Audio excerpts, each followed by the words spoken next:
So we got back from China a couple of weeks ago, and we discovered that selling furniture into Australia and the US, not a very good idea and very difficult to do. You cannot drop ship it like we wanted to do, so find one product and send it straight into the country. You have to buy an entire container load.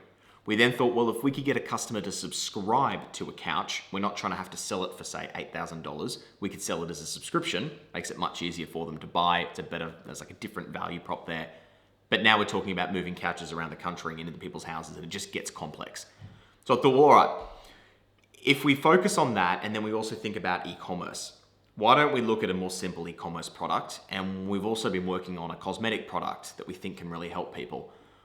My discovery and learning out of all of this is all we've tried to do, and you guys have seen on this video series, is overcomplicate everything. We need to make things simpler. So we have a range of products that we want to sell that are very basic. They solve a need. We're able to drop ship a lot of them and then look to build a brand off the back of them. Now, I want to be able to do things differently, but I'm also not in the business now of trying to overcomplicate stuff. So our focus is going to kind of finding products that we believe are going to solve a real need within the market, turn that product into something that we can sell in the shortest possible time frame. So we're talking, if I see something on Facebook or Instagram that I'm like, that's really cool, I think we can sell that, I'm saying we should find a supplier within 2 days. I'm saying that we should have a store up within a day after that, so now we're at 3 days, and then go shoot some ads. So go and shoot ads with real individuals who are using this product. If we can get it in that 3-day window into the country and give it to someone, amazing. So as soon as we can get that product into someone's hands and shoot ads, that next day we should launch. Yeah, I mean, we're talking about building a Shopify store, and I think the thing that I haven't built one for 4 years, and Shopify's changed a lot in 4 years. Like, actually, you know what, to be fair, the editor hasn't changed, so how you build the store, but even just how you set it up and where the settings are, it's kind of like getting like brushing the old tools off the shed. So you didn't have to go watch any YouTube videos? No, I did. How to build a Shopify store.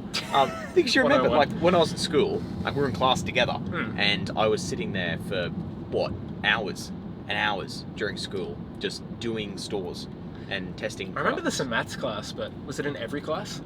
You were just working on your own stores? Maths, English, history, whatever. I loved and economics as well. Whenever the teacher would let you use the computer and then like let you have the computer up, was like a godsend. Oh my God. You could just work on your ads. I know, no such thing as playing both sides. I know, life is better in the dope ride. I know. So the other day we filmed a bunch of ads for our Facebook campaign that we want to launch, and it's the first time I've ever actually filmed a UGC ad, which is user-generated content. So we found someone who's a good friend of mine who kind of fits the target demographic of the person that we're going, the customer we're trying to sell to. And Hamish and I literally sat there for an hour, pre-planning maybe 5 scripts where they're going to sound like the type of person that we want to sell to, and then 5 where it's completely ad hoc and off the cuff. So we turned up, we had absolutely no idea what to expect. And the worst thing was, we did it about 3:30, 4 o'clock in the afternoon, which to be honest, we should have thought about. The sunset sets at about 5 o'clock. So we had about 45 minutes of actual filming before the light changed. And some of the ads, we actually wanted to do certain different shots of, they'd stand in front of a car, they'd sit in the car, there'd be different shots around the car, but the lighting would actually look different every single 5 minutes that we took the shot. So we're going to try and edit these things later today, and I'm not sure how these are going to turn out, but hopefully they come together and look semi-decent. But if it sells the product, it sells the product.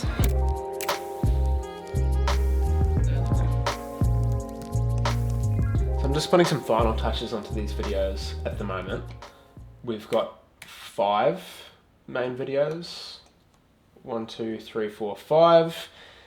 One thing I didn't really take into account, I know Jack mentioned it the other day when we were filming, but the wind would have been a problem. I didn't think so, but I kind of realised now, shooting on the iPhone, the microphone isn't as great as the one that I've got on the FX30. So this is how some of it sounded. That's not what you want to hear when you're editing a video, but from all the stuff that we did shoot, we did get a lot. We went in with the mindset of filming 10 videos, I think, and overshooting is always good. So we've plucked out enough enough content that we can use from there. I've also got some videos with multiple clips, a bit more editing, a bit more production value, and then other videos, it's just me holding the camera, just a one take the entire time. And the goal is just to see which of these perform better. Jack's going to be putting them up on Facebook, and whichever garner the most attraction online, then when it comes time to doing ads next time, we're just going to do it in that style, whichever one of these works. I was thinking of just getting a place at Byron. There's plenty of space to sleep. That's not really the issue, it's just bed. The bed issue. We're off to the Gold Coast today. We're going to go hang out with a few friends of ours, and we're going to go hit the beach and just have a good time. This is the weekend now, and it is nice to be able to do something that isn't work. I've spent the vast majority of this week working on the e-commerce business, and every single minute, almost, like I haven't gone to the gym a lot, I've forfeited running. I've also been sick, which has helped, so it just literally kept me inside. But it's nice on weekends, being a Saturday now, to just get out, go, see friends, live a little. And as much as that might set you back a day, well, setting me back a day at least, it is nice to actually have that proper balance in your life, because come tomorrow, when I need to work, I'm going to work that much harder knowing that I actually did something today for myself, and I can now put the work in tomorrow to make up for whatever time that I've lost today.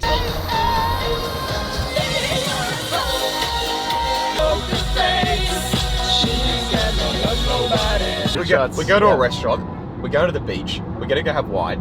I think we all look very cinematic. I think so, yeah. Well, welcome to Hollywood. Welcome to Hollywood. Cheers.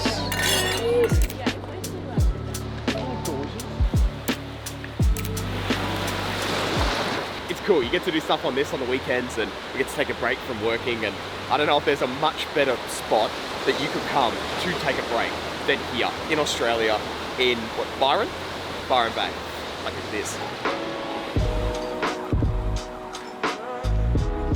We didn't get these experiences in New York, and you'd come over and you'd see me every now and again, but you wouldn't get this sort of experience where you can do this sort of stuff with friends, with a sunset like this, with these sort of experiences that just didn't exist. It was like, you can kind of hang out with a few people, but they're friends of friends, and it's like, oh, where do you live? What do you do? It's a very transactional relationship, but it feels just, I don't know, it just feels very different. We found it! Cheers! Cheers, everyone. We made There's more there. Will's on contract hire, then he's on contract to play DJ decks. Sometimes I get the feeling, yeah.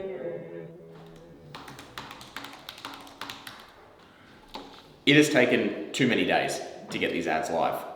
It's been a great weekend, but it's like 9:30 at night, and I'm trying to get these up and running. Facebook is not playing ball. I've had to buy a completely separate computer to try and get these ad accounts to work. I think I've got it working, and I think we can probably launch them tonight. So I'm going to give it a couple of days.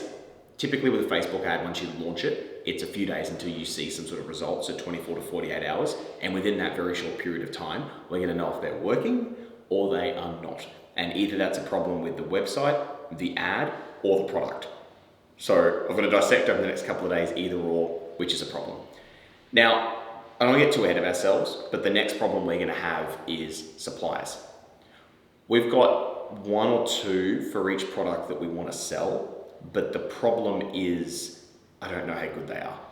And I don't think they are very good, to be honest. So next week, in 2 days' time, a thing called the Canton Fair in China starts, where there are thousands of suppliers, hundreds of thousands of products that these suppliers sell, which means we can go and not just get new product ideas for new products we want to sell, but hopefully find some even better suppliers for the products we are already selling. So I am going to get these ads live. I'm also going to look at flights, and potentially we could be in China next week.